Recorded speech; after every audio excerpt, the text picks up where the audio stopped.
Le désir de tout le monde veut réussir. Peu importe qui vous êtes, vous voulez réussir. Même le criminel veut réussir dans son crime. Et tout le monde a le désir de réussir. Et le succès doit être redéfini. Je veux parler du succès pendant 1 minute parce que le succès a été mal compris. Tout d'abord, le plus grand ennemi du succès est la peur de l'échec. Certaines personnes ont peur de poursuivre leur succès parce qu'elles croient qu'elles pourraient échouer et donc elles n'essaient pas de faire quelque chose de nouveau. Deuxièmement, le succès est la destinée potentielle de toutes les choses créées. Chaque graine contient un arbre et le succès potentiel de cet arbre est dans cette graine. Et c'est ainsi que vous êtes. Tout ce que vous êtes né pour faire et être est en vous maintenant. Et le succès de votre vie dépend de vous devenir tout ce qui est emprisonné en vous. La troisième chose importante à propos du succès est de le définir. Qu'est-ce que le succès? Voici une définition que j'ai pensée a fonctionné pour moi pendant les 20 dernières années environ. Et c'est le succès est l'achèvement et l'accomplissement de l'intention ou du but original de votre existence ou pourquoi vous avez été créé. Le succès est l'achèvement et l'accomplissement réussi du but de votre existence ou pourquoi une chose a été faite. En d'autres termes, le succès n'est pas de gagner beaucoup d'argent. Le succès n'est pas d'avoir une grande maison avec une voiture près d'un lac. Le succès n'est pas d'avoir beaucoup d'amis et beaucoup de distinctions et beaucoup de plaques sur le mur. Le succès est vraiment très, très simple. C'est vous découvrant votre but et ensuite le réaliser avant de mourir. En d'autres termes, le succès doit être mesuré par la raison pour laquelle vous avez été créé. Le succès est donc l'accomplissement du but. Le succès pour l'année prochaine sera de faire un autre pas vers l'accomplissement de votre but dans la vie. Pourquoi vous êtes né? Faire un autre pas. Et je crois que c'est pour cela que Dieu nous a donné des années, pour que nous puissions vivre nos vies une année à la fois. Le succès ne se mesure pas parce que vous avez fait par rapport à ce que les autres ont fait. Et c'est très important parce que parfois, nous rivalisons avec d'autres personnes et parce que nous faisons mieux qu'eux, nous pensons que nous avons réussi. Le succès n'est pas de surpasser ou de surpasser les autres. Vous pouvez toujours trouver quelqu'un de moins que vous. Donc, vous pensez que vous avez réussi. Par conséquent, le succès ne devrait pas être mesuré par ce que vous avez fait par rapport à ce que les autres ont fait. Alors, c'est comment mesurez-vous le succès? Voici comment vous le mesurez. Le succès se mesure parce que vous avez fait par rapport à ce que vous auriez dû et pu faire. Laissez-moi le répéter. Le succès se mesure parce que vous avez fait par rapport à ce que vous auriez dû et pu faire. En d'autres termes, la seule personne qui sait à quel point vous êtes réussi, c'est vous et Dieu. Je me souviens d'un jour où je suis rentré de l'école en tant que collégien. J'ai été premier à mon examen. J'ai obtenu la meilleure note. Et quand je suis rentré à la maison, j'ai montré mes notes à ma mère. Et ma mère a regardé la note et elle a dit, « Tu es arrivé premier de la classe? Tu as battu tout le monde? » J'ai dit, « Oui, j'ai battu tout le monde. » J'ai dit, « Tu n'es pas contente? Je suis arrivé premier. » Et elle a regardé mes notes et elle a dit, « Je suis déçu de toi. » J'ai dit, « Pourquoi? » Elle a dit, « Tu es arrivé premier avec 69. » Tu n'es pas intelligent. Les autres sont juste plus bêtes. En d'autres termes, je mesurais mon succès par rapport aux autres. Elle dit, tu peux faire mieux que ça. En d'autres termes, elle m'apprenait que le succès ne se mesure pas par rapport aux autres, mais par rapport à ce que tu es capable de faire toi-même. Et c'est de cela que 2004 doit parler. Il ne doit pas s'agir de vous essayer de devancer les autres. En fait, quand vous lisez la Bible dit « La course dans le plan de Dieu n'est pas pour les rapides. Vous ne venez pas en premier parce que vous êtes en avance. La course est pour ceux qui, endurent jusqu'à la fin. Ils terminent ce qu'ils ont commencé. » C'est ça le succès. Le but, donc, est la clé du succès. Trouvez votre but et l'accomplir. Maintenant, je veux que vous notiez certaines de ces choses concernant le but et c'est très important. Voici une phrase que j'ai trouvée et qui m'a encouragé pendant de nombreuses années. Et c'est « Ce qui est derrière nous et ce qui est devant nous sont de petites choses comparées à ce qui est en nous. » Quand vous regardez en arrière les échecs de cette année, vous savez que certaines choses ne se sont pas bien passées.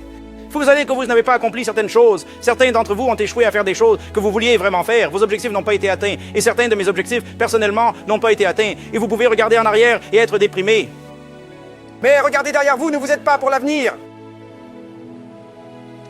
Et regarder devant vous peut vraiment vous effrayer parce que vous voyez l'incertitude de savoir si vous réussirez. Mais je viens vous dire que ce qui est important ce soir, c'est ce qui est en vous maintenant. Et Dieu a placé en vous tout ce dont vous avez besoin pour devenir tout ce que vous êtes né pour être et vous le portez en ce moment. Et donc, la parole de Dieu l'a si bien dit, elle dit à celui qui est capable de faire infiniment au-delà de tout ce que vous pouvez demander ou penser selon la puissance qui agit, non pas au ciel, mais il a placé la puissance en vous. Et cela signifie que tout ce pourquoi vous êtes né pour faire et devenir est à l'intérieur de vous.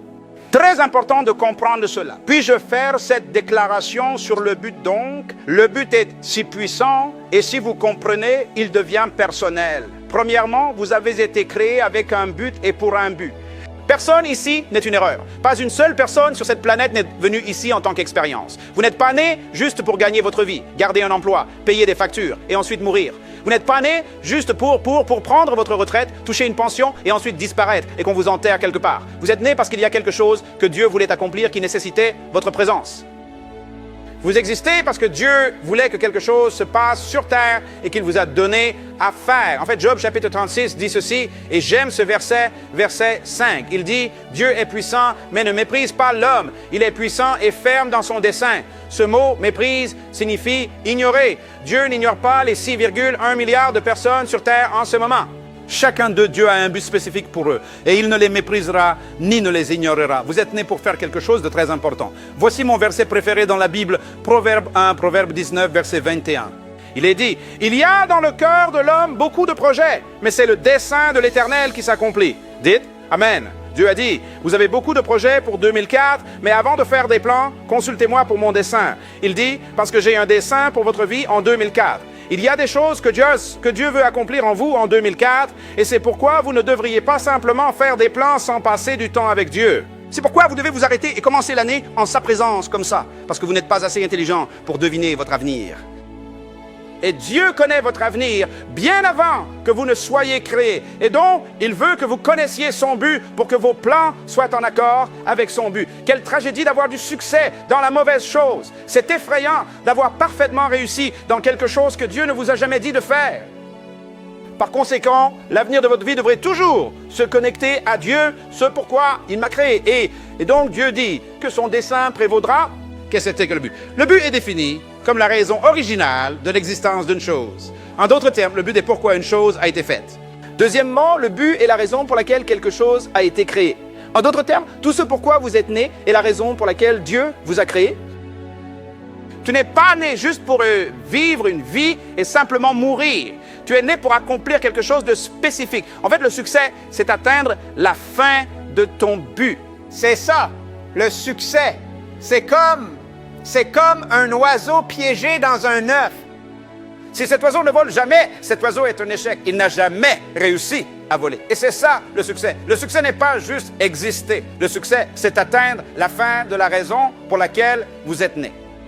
Chaque bananier, chaque manguier, chaque pommier est la finalité de la graine. Et la graine n'est pas réussie tant qu'elle n'atteint pas l'arbre et ne porte pas de fruits. Et c'est ça le succès. C'est accomplir et réaliser votre but dans la vie. Je veux parler du but et du temps pendant 1 minute. Notez ceci, très important. Cela m'a époustouflé il y a quelques années. Et c'est que le temps a été créé par Dieu. Il vous y a placé, mais lui n'y vit pas. Qu'est-ce que le temps? Nous parlons d'une année. Le temps est défini comme une interruption dans l'éternité. En d'autres termes, Dieu, qui vit dans l'éternité, a pris un petit morceau de l'éternité et l'a appelé temps, puis il nous y a placé. En d'autres termes, le temps a un début et une fin et est emprisonné dans l'éternité. En d'autres termes, Dieu vit dans l'éternité. L'éternité n'a pas de mesure. Elle n'a pas de temps en elle. Elle est intemporelle. En fait, l'éternité est le temps sans mesure. Donc Dieu vit dans l'éternité, mais il a créé le temps, nous y a placés, puis il nous a donné le temps à vivre en jours, semaines, mois et années. Et nous sommes sur le point de changer d'année, ce qui représente 52 semaines que nous devons prendre en compte dans nos vies ce soir. Nous sommes sur le point d'entrer dans 52 autres semaines de notre vie et nous voulons nous assurer que ces 52 semaines sont utilisées pour ce pourquoi Dieu nous a donné naissance. Tout et le temps sans mesure dans l'éternité. Maintenant, regardez ceci. Nous avons été placés dans le temps pour accomplir un but. Il y en a, mais là, une compréhension immense de cela dans la Bible. Le but donne un sens à la vie et au temps. Si vous ne connaissez pas votre but dans la vie et votre temps n'auront pas de sens. Vous serez simplement frustré et vous vous demanderez « Pourquoi suis-je ici? Que vais-je faire? Pourquoi est-ce que je déteste ce travail? Pourquoi vais-je toujours au même endroit ?» Et vous commencez à être frustré et votre frustration se répercute sur les autres parce que vous n'avez pas de sens à votre vie. Chaque fois que quelqu'un se suicide, il laisse généralement une note pour quelqu'un. La note dit normalement « Je n'avais aucune raison de vivre ». C'est la chose la plus triste au monde. Mais il y a des gens qui ne se suicident pas instantanément. Ils se suicident lentement, comme en prenant des drogues tous les jours, comme en buvant de l'alcool tous les jours. C'est ce que j'appelle un suicide lent. Ils ne voient rien de plus important que de fumer des cigarettes ou de boire de l'alcool ou de prendre de la cocaïne ou autre chose.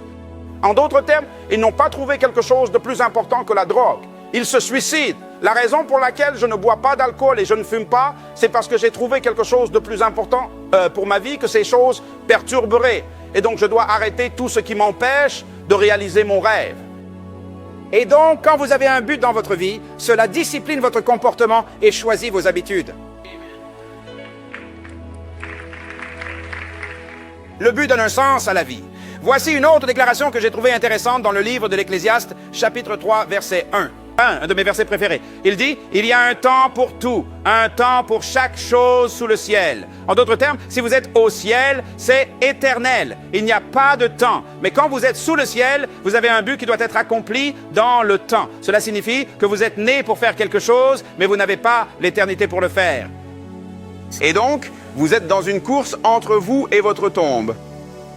Je dirais aux gens que mon plus grand motivateur est la mort. Quand je pense à ma mort, cela me pousse à travailler dur. Et la mort a été placée dans ma vie comme un chronomètre. En fait, le verset suivant de ce chapitre dit « Il y a un temps pour naître et un temps pour mourir ». En d'autres termes, vous devez savoir qu'il y a un moment où vous êtes censé mourir et vous êtes censé terminer votre mission avant de mourir.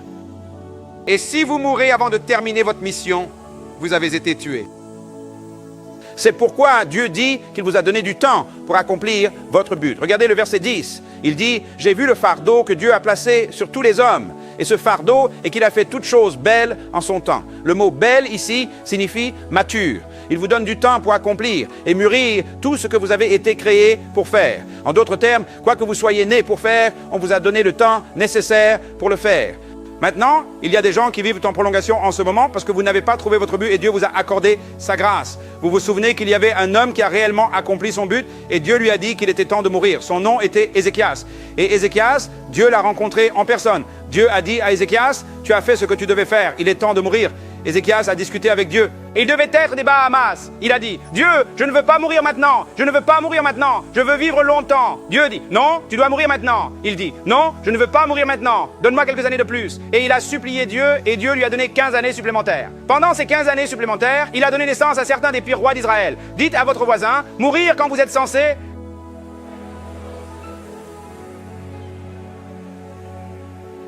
Mourir quand vous êtes censé. Quand vous dépassez votre temps, vous commencez à faire des bêtises. C'est pourquoi il est important pour vous de trouver votre but et de maximiser l'utilisation de votre temps pour la gloire de Dieu. Maintenant, voici quelque chose que j'ai trouvé intéressant aussi. Il dit également cette déclaration. Il a dit, et le Seigneur a aussi mis l'éternité dans le cœur de chaque homme. Pourtant, ils ne peuvent pas comprendre ce que Dieu a fait du début à la fin. C'est une déclaration très importante. Laissez-moi expliquer ce que cela signifie. Il est dit que Dieu vous a sorti de l'éternité et vous a mis dans le temps.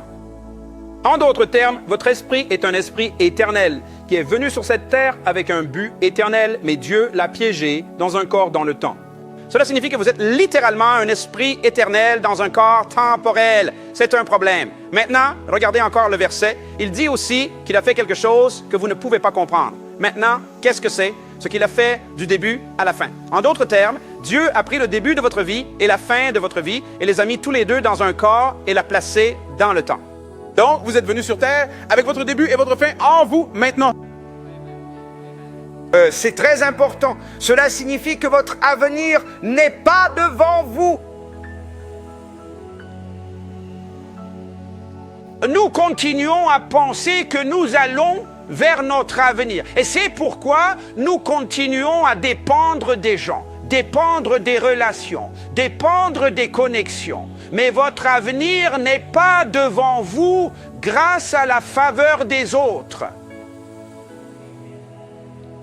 Votre avenir est piégé à l'intérieur de vous et vous portez votre propre matière première. Et c'est pourquoi votre avenir ne dépend pas de votre environnement extérieur. Parfois, vous êtes avec des gens qui ne vous aiment pas. Ce n'est pas grave, parce que tant que vous vous aimez, ce qui est en vous vous fera avancer. Écrivez ceci, s'il vous plaît. Le but du temps, très important, la valeur de la vie n'est pas dans sa durée, mais dans son don.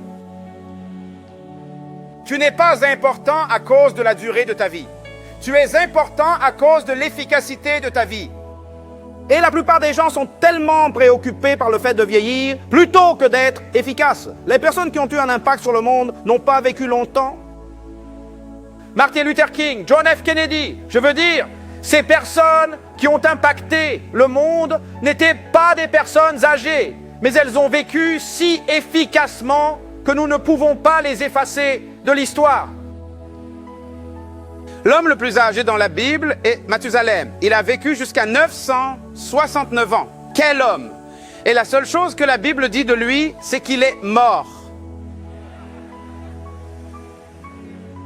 J'aimerais s'emprunter quelques-unes sans avoir de ces années. Que ferais-je de ces années? Certaines personnes veulent juste vivre longtemps. Non, c'est à quel point vous vivez efficacement. Mon défi pour vous ce soir est de faire en sorte que 2004 ressemble à 5 ans. Décidez de faire tellement cette année avec tant de concentration et de détermination que les gens vont penser que vous avez vécu 5 ans en une année et cela peut arriver si vous décidez de suivre le but de Dieu pour votre vie. Ne perdez pas de temps en 2004. Choisissez des amis qui vous aideront à atteindre votre objectif. Lisez des livres qui vous mèneront à votre destinée et mangez des choses qui garderont votre corps en forme pour y arriver. Dites Amen quand même. Il y a certains amis que vous devez laisser tomber à minuit ce soir. Ouais. Si tu veux atteindre ton rêve. Et il y a de nouveaux amis avec qui tu dois t'associer pour arriver à ta destination. Parce que votre avenir n'est pas devant vous, il est en vous. Écrivez ceci, le temps est divisé en jours, semaines et années pour que nous puissions vivre la vie par dose. Dieu est si bon. Dieu vous a donné la joie de vivre la vie un jour à la fois. La Bible dit, c'est le jour que le Seigneur a fait. Réjouissons-nous en ce jour et soyons heureux. Maintenant, nous avons déjà passé 365 jours et nous pouvons remercier Dieu d'avoir fait quelque chose. Mais j'espère que vous pouvez mieux utiliser vos jours. En 2004, Dieu nous a donné des années pour que nous puissions finir et commencer dans la vie. C'est pourquoi il nous a donné des années pour que nous puissions terminer la vie et recommencer. Le temps nous a été donné pour clore l'échec et le succès. Veuillez noter cela. C'est très important à comprendre. Certains d'entre vous ont mal réussi en 2003. Tu as vraiment gâché les choses en 2003. Toi, tu as fait des choses stupides. Eh bien, ce moment te donne l'occasion d'y mettre un terme. Certains d'entre vous ont perdu la raison et perdu leur virginité. Certains d'entre vous ont perdu leur entreprise et perdu la tête. Mais maintenant, vous allez y mettre un terme ce soir et dire « c'était l'année dernière ». Dites « Amen ». Amen. J'étais un imbécile l'année dernière, mais cette année, je vais être une personne sage. Amen. En d'autres termes, les années apportent le privilège de la clôture. Aussi, vous remarquez que j'ai dit que cela apporte une clôture pour le succès aussi. Parce que même si vous avez réussi l'année passée, vous ne devriez pas vivre sur ces succès. Pourquoi? Le plus grand ennemi du progrès est votre dernier succès. Vous pouvez alors être tellement impressionné par ce que vous avez fait en 2003 que vous ne faites rien en 2004. Et vous êtes tout aussi un échec si vous ne faites pas ce que vous pourriez faire à cause de ce que vous avez fait. Ne laissez pas votre succès en 2003 empêcher vos nouveaux succès en 2004. Dites à votre voisin, tu n'as encore rien vu. Allez, secouez-vous. Dites, tu ne m'as pas encore vu. Dites à votre voisin, 2004. Je vais révéler plus. Je vais révéler plus. En d'autres termes, nous voulons voir plus de vous avant que vous ne mouriez. Applaudissez Dieu, nous le verrons, n'est-ce pas? Nous allons le voir. Quel est l'avenir du but? Maintenant, le but a déjà un avenir en lui. Notez ceci. L'avenir de toute création est caché dans la création. Le vol est emprisonné dans les oiseaux et la nage est battue, emprisonnée dans les poissons. Les arbres sont emprisonnés dans les graines. Une vache est emprisonnée dans un veau. Tout ce que Dieu a créé, il y a mis ce qu'il est censé devenir. En d'autres termes, l'avenir d'une graine n'est pas à l'extérieur de la graine.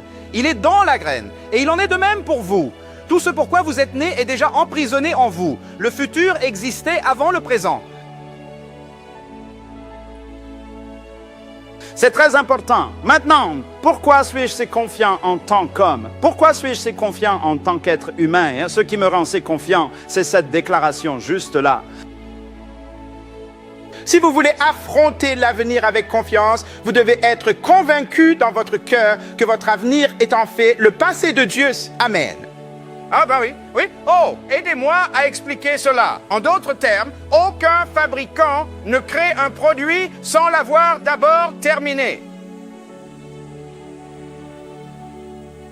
Oui, amen. Avant que la Ford Motor Company ne crée une voiture, elle la termine d'abord. Elle la conçoit, la complète, tous les dessins techniques, tout est prêt. Et quand c'est terminé, alors il commence. En d'autres termes, ils présentent d'abord le futur, puis ils reviennent et créent le présent. Oui. Amen. Maintenant, écoutez attentivement. Quoi que vous soyez né pour faire, Dieu l'a terminé d'abord. Amen. Amen. Quand Dieu a décidé ce qu'il voulait que tu deviennes, alors il a décidé, laisse-moi te commencer. Alléluia, oui. Donc, ton avenir existait avant ton présent. Ton présent porte l'avenir chaque jour. Amen, amen. Et c'est pourquoi tu ne devrais pas t'inquiéter du tout pour 2004, parce que 2004 n'est qu'une autre tranche de temps pour révéler ce qui est déjà en toi, ce qui est déjà le passé de Dieu que tu appelles ton futur. Amen. Tu comprendras une autre fois? Oui, amen. En d'autres termes, l'avenir est un but non manifesté. L'avenir est un produit d'un produit. C'est le passé du fabricant. Dieu ne s'inquiète pas de votre succès en 2004. Il a déjà vécu votre année pour vous. Merci Seigneur. Amen. Ah, il y a un verset des Écritures dans la Bible qui est incroyable. Ça, pouvez-vous le consulter, s'il vous plaît? Psaume 139. Quand j'avais 15 ans, cela a changé ma vie. Au lycée? Psaume 139, verset 14 dit « Quand j'étais caché dans les profondeurs de la terre, tes yeux voyaient mon corps informe. » Le verset suivant dit « Et tous les jours de ma vie. » Maintenant, le verset précédent dit « Je suis fait d'une manière étonnante et admirable. » Merveilleuses sont les œuvres de tes mains, ô Seigneur, car mon âme le sait. Le verset suivant dit « Et tous les jours de ma vie étaient écrits dans ton livre avant qu'aucun d'eux ne vienne à exister. » Avez-vous entendu ce que je viens de dire? Oui, c'est le psaume 139, versets 14 et 15.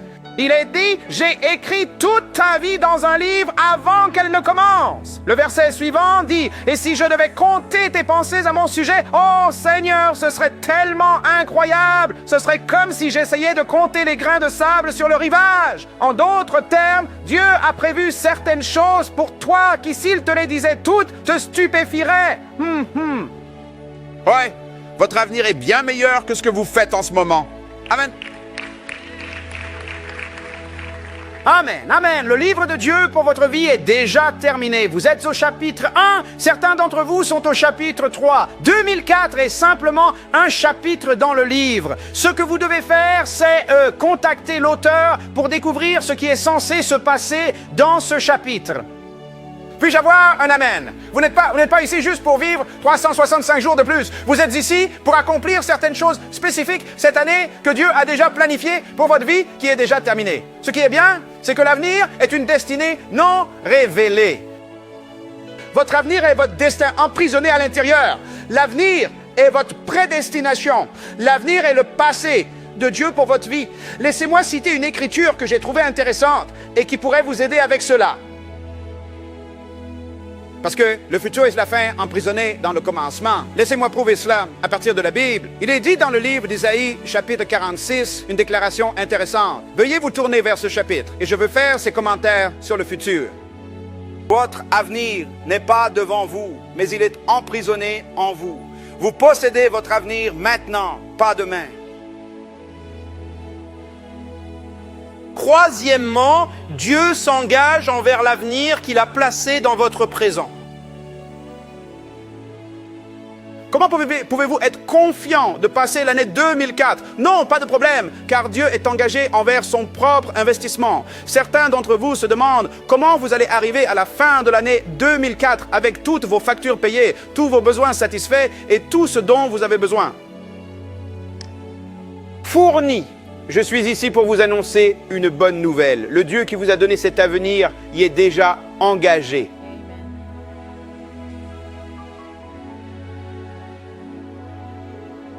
Quand Dieu a dit à Moïse d'aller voir les enfants d'Israël en Égypte et de leur dire qu'il allait les faire sortir de là, il ne leur a pas dit comment il allait payer pour cela et comment le financer. Mais il a dit à Moïse, nous allons les faire sortir. Et Moïse est allé dire à Pharaon, Dieu dit que je dois venir chercher le peuple. Et Dieu dit, eh bien Moïse va dire à Pharaon, laisse-les partir. Et Dieu n'a pas dit à Moïse comment il allait obtenir l'argent pour financer plus d'1 million de personnes dans ce désert. Mais savez-vous qu'avant qu'il ne sorte, Dieu a attendu jusqu'à la dernière nuit. Et en une nuit, Dieu, la Bible dit, a fait en sorte que les Égyptiens soient favorables aux Israélites. Et ils leur ont donné tout leur or et argent et bibelots et verre et diamants et toute la richesse et toute la nourriture et tous les ânes. En d'autres termes, en une nuit, Dieu a financé tout le voyage. Dieu va faire cela pour vous en 2004. Certains d'entre vous essaient de comprendre comment cela va se passer. Dieu va financer votre investissement qu'il a placé dans votre vie parce qu'il est engagé envers l'avenir qu'il a mis en vous. Amen. Ne vous inquiétez pas pour le paiement des frais de scolarité. Ne vous inquiétez pas pour régler vos factures de maison. Ne vous inquiétez pas pour acheter ce terrain. Pourquoi? Vous l'obtiendrez. Pourquoi? Parce que si c'est la vision de Dieu pour votre vie, les provisions sont déjà en 2004. Dites à votre voisin, ma source c'est Dieu et ma ressource m'attend. Laissez-moi vous dire, 2004 a tant de richesses pour vous, elle vous attend. Je vais le dire encore une fois, 2004 a tellement de richesses pour vous, elle attend que vous entriez en 2004. En fait, d'ici janvier ou mai ou avril ou septembre, certains d'entre vous vont avoir un témoignage que vous ne pouviez pas croire allait se produire en 2004. Certaines des meilleures choses vont vous arriver en 2004. Il y a certaines choses pour lesquelles vous avez prié toute cette année que Dieu dit non. Pourquoi? Parce que ce cadeau est pour 2004. Vous allez obtenir certaines réponses que vous attendiez en 2003, en 2004. Et c'est pourquoi Dieu vous a fait attendre parfois, parce que ce que vous êtes censé avoir n'est pas censé être dans cette certaine année où vous le demandez. Il y a un temps pour chaque chose sous le ciel. J'ai entendu un mot ce soir, et c'est une grande porte ouverte en 2004. J'ai ressenti un amen dans mon esprit à ce sujet. Il y a de grandes portes qui vont s'ouvrir pour vous cette année à venir. C'est très important. Notez cela, s'il vous plaît. Votre avenir est plus important que votre passé. Dieu merci. Parce que nos passés ne semblent souvent pas très bons. La raison pour laquelle c'est bien de vous voir ici ce soir, c'est que certains d'entre vous n'ont pas été ici depuis de nombreux jours et mois. Mais je suis content que vous soyez là. Pourquoi? Parce qu'ici, c'est une nouvelle chance pour vous de recommencer. Vous pouvez recommencer. Et la course n'est pas pour les plus rapides. Alors n'essayez pas de rivaliser avec qui que ce soit. Ici, reprenez la course que Dieu vous a donnée à courir. Puis-je avoir un amen? Cours ta propre course. Ta course est contre ta propre mort. Découvrir ton but et l'accomplir en Dieu. Notez ceci, s'il vous plaît. Votre avenir est plus précieux que votre passé. Certains d'entre nous sont tellement attachés à nos échecs passés que nous n'avons pas le temps de nous projeter dans l'avenir. Quelle tragédie. Je suis convaincu que votre avenir est plus puissant que votre passé. Pourquoi? Parce que votre avenir est inexploré. Vous pouvez faire plus avec votre avenir qu'avec votre passé. Vous ne pouvez rien faire avec votre passé. Donc, le pouvoir dans votre vie réside vraiment dans votre avenir. Et 2004 est plus puissant que 2003, parce que 2003 est figé. Vous ne pouvez pas le toucher. Tout ce que vous avez fait et dont vous n'êtes pas satisfait est déjà de l'histoire. Remercions Dieu pour une nouvelle année. Puis-je entendre un amen? Amen. Très important. Jésus est mort pour pardonner votre passé, mais il est aussi mort pour sauver votre avenir. Jésus n'est pas mort pour que vous reviviez votre passé. Il est mort pour que vous commenciez à vivre votre avenir. Il est mort à cause de l'investissement qui est encore en vous. Psaume 57, verset 2. J'adore ça. Il dit, j'ai crié au Dieu très haut, à Dieu qui accomplit ce but, son but pour moi. J'adore ça. Il envoie du ciel et me sauve, réprimandant ceux qui me poursuivent avec arrogance. Quel verset?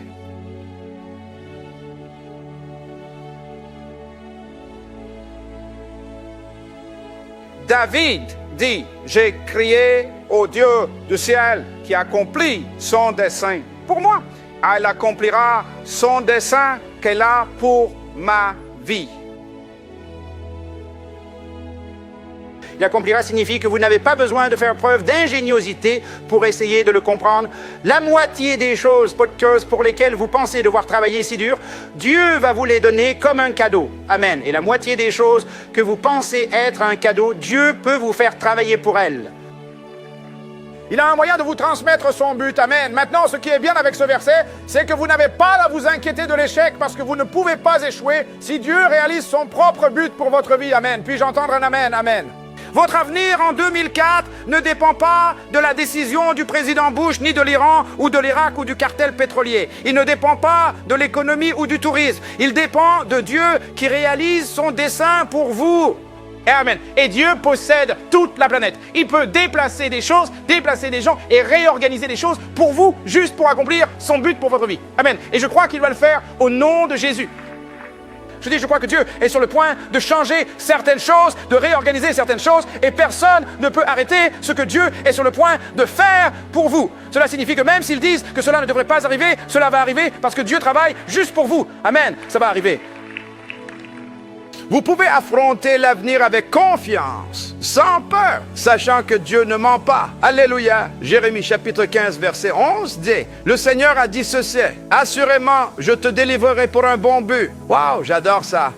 Je ferai sûrement en sorte que vos ennemis vous supplient en temps de désastre et de détresse. En d'autres termes, quand les gens s'opposent à vous en 2004, Dieu vous protège déjà et il va les transformer en vos amis, même s'ils ne vous aiment pas. Il va faire en sorte que vos ennemis vous soutiennent et financent votre avenir. Vous feriez bien de vous préparer à passer un bon moment en 2004. Alléluia. Je vois une porte ouverte. Alléluia. Amen. En 2004, est-ce que je parle à quelqu'un ici aujourd'hui? Oui? Où que vous soyez, il y a un avenir pour votre vie. Et c'est déjà l'histoire de Dieu. Oui, Dieu ne se demande pas ce qu'il adviendra de votre avenir. Écoutez-moi, mes amis, et notez ceci. Le passé est une partie de votre avenir vécu. C'est tout. Ce n'est pas ta vie. Arrêtez de considérer votre passé comme votre vie. Ce n'est pas votre vie. C'est seulement une partie de votre futur que vous avez déjà vécu. La grande partie de cela est encore à vivre. Et donc, 2004 est une autre opportunité pour vous de vivre une véritable partie de votre véritable avenir sans bêtises. Amen. Tout le monde dit minimiser la folie, maximiser la sagesse, maximiser. C'est l'année pour vous de prendre autant de bonnes décisions que possible. Oui, parfois vous vouliez vous marier en 2003 et Dieu vous a arrêté. Quelqu'un a dit qu'il priait pour un conjoint en 2003 et Dieu a dit si je les amène maintenant, tu es un désordre. Laisse-moi les protéger de toi. Parfois, tu poursuis quelqu'un et Dieu ne leur permettra pas de t'aimer. Tu sais pourquoi? Il les protège de toi. Mais si cette année est votre année 2004, pour être béni avec un conjoint, croyez-moi mes amis, vous allez marcher jusqu'à l'autel au nom de Dieu. Pourquoi? Il accomplira son dessein pour vous. Vous feriez mieux de lever la main et remercier Dieu, quelqu'un. Amen. Oui, c'est dans vous, on a l'idée de croire à ces choses. Le passé est mort, sauf pour la vie que vous lui donnez. Notez cela, s'il vous plaît. Votre passé est mort. La seule façon dont votre passé peut vous affecter est si vous lui donnez vie. Et vous lui donnez vie en y pensant, en la revivant et en parlant tout le temps. J'aime ce que dit la Bible. Oubliant les choses qui sont derrière, avancez vers le but. Oui, vous ne pouvez pas aller vers votre avenir si vous vivez dans le passé. La pire façon de conduire est de regarder dans le rétroviseur. Et pour la plupart des gens vivent ainsi. Ils vivent en regardant dans ce rétroviseur. Alors que nous clôturons cette année, c'est le meilleur moment que vous ayez. Vous ne pouvez pas changer le passé, mais vous pouvez créer un nouvel avenir. Vous ne pouvez pas changer le passé, vous pouvez créer un nouvel avenir. 2004 nous donne de l'espoir. Cela nous donne de l'espoir. Je ne sais pas ce que vous avez fait en 2003 qui vous rend très, très triste. Certains objectifs que vous aviez ne se sont pas réalisés. Même certains bons n'ont tout simplement pas eu lieu. Fermez vos Bibles. Je veux que vous preniez ce passé maintenant. Jeunes gens, vous n'êtes peut-être pas allés à l'école, ou peut-être avez-vous abandonné l'école, ou peut-être devez-vous faire une pause ce semestre, et vous vous demandez si Dieu est toujours avec vous. Peut-être que la maison que vous vouliez construire, vous ne l'avez pas tout à fait construite. Peut-être que cette entreprise que vous vouliez démarrer n'a pas tout à fait vu le jour. Je ne sais pas ce que c'est, mais ne laissez pas le passé vous retenir de 2004. Peut-être que votre relation n'était pas la meilleure et vous voulez essayer à nouveau, vous voulez recommencer. Le Saint-Esprit est ici en ce moment. Le Saint-Esprit est un esprit éternel qui vit dans le temps. Il vit avec nous. Il sait comment nous nous sentons. Baissons la tête ensemble.